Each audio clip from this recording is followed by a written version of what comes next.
है कि शरीर की हर बीमारी दिमाग से होकर ही आती है। मतलब ये कि बीमारी की जड़ तक अगर पहुंचना है तो फोकस मेंटल हेल्थ पर करना होगा। वैसे हुसैन, ये बात बिल्कुल ठीक है, 100% सच है। आज से हजारों साल पहले इजिप्ट और एथेंस में पहाड़ियों और जंगलों के बीच लोगों के इलाज के लिए ऐसी जगहें बनाई गई थी जो दुनिया के दखल से दूर थी, जहां सादा खाना, शुद्ध हवा मिलती थी, खूबसूरत नजारे, हरियाली और झरने होते थे, जहां मेंटल हेल्थ सुधार कर ही शरीर को ठीक किया जाता था। दूसरे देशों की बात छोड़िए मीनाक्षी, अपने देश में भी तो सदियों से योग, आयुर्वेद और नेचुरल थेरेपी के जरिए मन को शांत और दिमाग को शार्प रखा जाता था। तब बीमारियां भी कम थी और अस्पताल जाने की जरूरत भी नहीं पड़ती थी। अच्छा देखिए, लेकिन बदलते वक्त के साथ योग, आयुर्वेद की बातें लोग भूलते चले गए। जिम्मेदारियों के बोझ में इस कदर दबते चले गए कि सेहत पर मानसिक तनाव जो है वो हावी होता चला गया। और यही स्ट्रेस, एंजाइटी ने कई तरह की लाइफस्टाइल बीमारियां भी हम सबको दी हैं। हुसैन, तभी इजराइल के साइंटिस्ट ने अपनी एक रिसर्च में डायबिटीज की परेशानी को वर्क स्टेशन पर होने वाली टेंशन से जोड़कर देखा है। तेल अवीव यूनिवर्सिटी की स्टडी के मुताबिक सोशल सपोर्ट न मिलने के कारण यह खतरा और बढ़ जाता है। और फिर टेंशन में रहने वाले लोग शुगर के साथ मोटापा, हाई बीपी की गिरफ्त में भी आ जाते हैं। वैसे भी पिछले 4 साल में 44% शुगर पेशेंट्स बढ़े हैं। भारत में 11% से ज्यादा लोग डायबिटिक हैं, तो करीब 16% प्री डायबिटिक। अच्छा देखो, दिक्कत वाली बात यह भी है कि तमाम अवेयरनेस के बावजूद लोग डायबिटीज को बहुत हल्के में लेते हैं। और जब हालात खराब होने लगते हैं, सीरियस उस वक्त होते हैं जब सिचुएशन बिगड़ जाती है। वैसे इस मामले में स्वामी जी इस वक्त जिस देश में हैं वो भी पीछे नहीं है।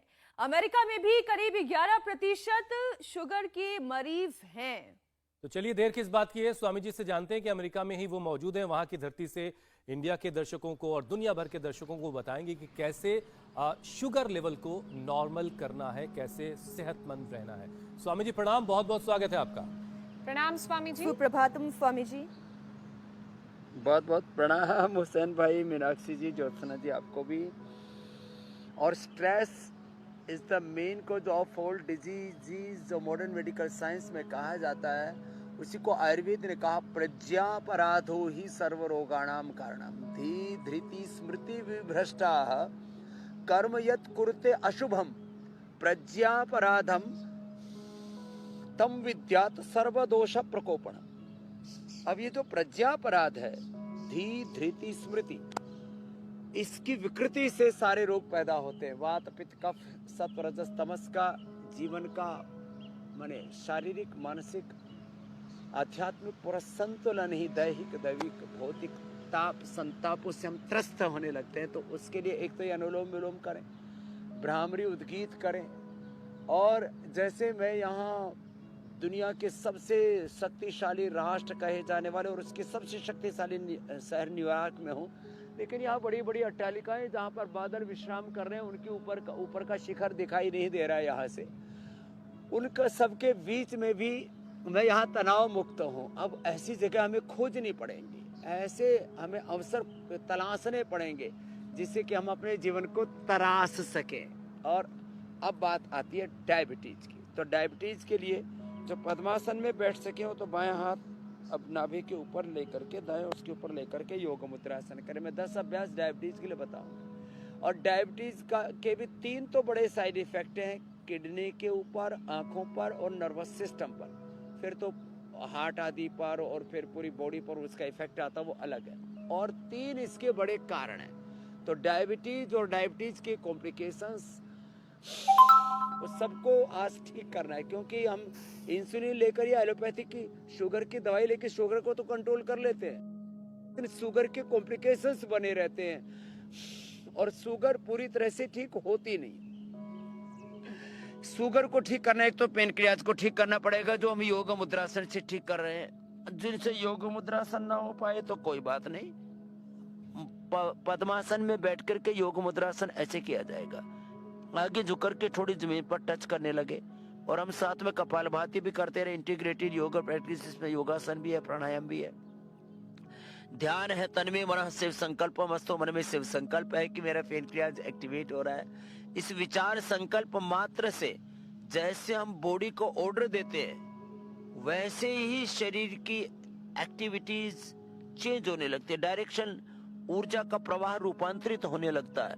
तो self direction, self motivation, self inspiration, self healing, self realisation के साथ अत योगानुशासनम तदा दृष्टो स्वरूप अवस्थानम, ऐसे योगाभ्यास करना है। अब ये पद्मासन तो थोड़ा कठिन हो जाएगा, जिनकी का शरीर भारी भरकम है वो तो पद्मासन में बैठे ही नहीं पाएंगे, और पद्मासन में बैठ करके आगे झुकना उनके लिए चैलेंजिंग होगा। तो क्या करें, वो करें वज्रासन। वज्रासन में ऐसे बैठ करके एड़ी बाहर, पंजा अंदर, और ऐसे बैठ करके ऐसे करें। खाली 2 आसन भी ठीक से कर लिए, और एक आसन 1 से 10 मिनट करना है। मंडूक आसन और पवन मुक्त आसन तो बात बन जाएगी, 10 पूरे बताने वाले हैं हम अभ्यास डायबिटीज के लिए। तो डायबिटीज में एक तो पेनक्रियाज को ठीक करना जरूरी है हुसैन जी, मीनाक्षी जी। दूसरा ठीक करना जरूरी है हमारे बॉडी के रिसेप्टर्स को। बॉडी के जो 37 ट्रिलियन सेल्स है, हर एक सेल का अपने एक ब्रेन है, अपनी एक मेमोरी है, उसका अपने एक डिसाइडेड वर्क है, असाइंड वर्क है। उसके रिसेप्टर्स, जैसे हमारे ये बार, आंख, कान आदि लगे हैं, उसके रिसेप्टर्स कमजोर होने से उसको पता ही नहीं लगता कि उसके पास से ऑक्सीजन और ग्लूकोज गुजर रहा है, और उसका मुंह नहीं खुलता, और माइटोकॉन्ड्रिया में एनर्जी पैदा होने वाली प्रक्रिया, ग्लूकोज के बर्न होने वाली प्रक्रिया पूरी नहीं होती। तो बॉडी के रिसेप्टर्स कमजोर हो जाते हैं, तो डायबिटीज होती है। और तीसरा जो आपने कहा, इजराइल के साइंटिस्ट से लेकर के पूरी दुनिया के डॉक्टरों ने, साइंटिस्टों ने, और हमारे महर्षि पूर्वज चरक, सुश्रुत और धन्वंतरी ने भी कहा है, ये जो मानसिक तनाव है, प्रज्ञापराध है, ये डायबिटीज का कारण है। तो उन सब का निवारण होगा। एक तो बिल्कुल स्वामी जी, तनाव से भी लोगों को मुक्ति मिलेगी, पेनक्रियाज को भी ठीक करेंगे, बॉडी के रिसेप्टर्स को भी ठीक करेंगे, और लोगों का शुगर भी ठीक होगा, और बस तनाव को, मस्तिष्क को भी ठीक करें। ये पूरा कार्यक्रम सलीके से देखना भी है, और जो स्वामी जी बता रहे हैं उसे फॉलो करना है, अमल में लाना है। स्वामी जी देखिए, आपने न्यूयॉर्क से शुरुआत तो करवा दी है योगाभ्यास की, और ये ऊंची ऊंची इमारतें गगनचुंबी हमें नज़र आ रही हैं न्यूयॉर्क की, लेकिन हमारे यहाँ भी आसमान चूमती इमारतों की कोई कमी नहीं है। बहरहाल स्वामी जी, बहुत सारे लोग ये शिकायत करते हैं कि भाई मेरा बड़ा ट्रैवल रहता है, और रोज़ मेरा खान पान कभी यहाँ का कभी वहाँ का रोज़ बिगड़ता रहता है। तो स्वामी जी आप समझाइए, आप तो देश देश की यात्रा करते हैं, कभी सिंगापुर में, कभी न्यूयॉर्क में है, कभी किसी और मुल्क में है, तो आपका खान पान भी बिगड़ता होगा। तो ऐसे में आप अपने शुगर लेवल को कैसे बैलेंस रखते हैं? क्योंकि बहुत सारे लोग ये बहाना बनाते हैं कि भाई मेरा तो खान पान बड़ा ख़राब है। तो देखो, पहली बात तो यह है कि मैं चाहे किसी देश में रहूं, कहीं पर भी कैसी परिस्थिति में रहूं, मुझे क्या खाना पीना है ये मुझे तय करना होता है। तो मैंने सेलेक्ट किया हुआ है कि जब दुनिया में जितना बाहर घूमता हूं तो मैं फ्रूट्स को ज़्यादा लेता हूं, सलाद ज़्यादा खाता हूं, जूस ज़्यादा पी लेता हूं, और ये सब जगह मिलता है। कुछ कहते हैं इंडियन फूड नहीं मिला, अरे फूड नहीं मिल रहा, फ्रूट तो सब जगह मिल रहा है, ड्राई फ्रूट तो सब जगह मिल रहे हैं मेरे भाई, उन्हीं को खा ले। और जो है एक बहुत बड़ी बात, हमारे पास में 24 घंटे का टाइम है। मैं देख रहा था, बड़े बड़े लोगों से मैं मिलता हूँ, बड़े बड़े बैंकर से, SBI के चेयरमैन से मैं मिला, दिनेश कारा जी बोले 24 घंटे का हमारे पास में टाइम है। पूज्य आचार्य जी भी इस बात को कहते हैं। मैंने दुनिया के बड़े बड़े लोगों से बात सबसे सुनी है, 24 घंटे का टाइम है, उसमें हमें अपनी प्रायोरिटीज तय करनी पड़ेगी। तो मैंने अपनी सबसे पहली प्रायोरिटी बना रखा है हेल्थ। मेरा हेल्थ ठीक है तो मैं देश दुनिया के सैकड़ों, हजारों, लाखों, करोड़ों काम कर पाऊंगा, पूरी दुनिया को स्वास्थ्य, सुख, समृद्धि, शांति दे पाऊंगा, पूरी दुनिया में मैं चरित्र निर्माण, व्यक्ति निर्माण, राष्ट्र निर्माण, युग निर्माण के काम कर पाऊंगा। पहले अपने आप को तो ठीक कर लूँ, अपने लिए वक्त है नहीं, और दुनिया में भागे फिर रहे हैं। तो मैंने तय किया हुआ है, सबसे पहला मेरी प्राथमिकता, पहला काम अच्छा स्वास्थ्य है। तो प्रायोरिटीज, प्राथमिकताओं में सबसे पहले हमें डिसाइड करना पड़ेगा, निर्णय करना पड़ेगा कि मेरा हेल्थ ये मेरी प्रथम प्राथमिकता है। और आगे बढ़ रहा हूँ, आसन बता रहा हूँ, अर्धमत्स्य इंद्रासन, एक पैर सीधा, एक पैर ऐसे, दूसरा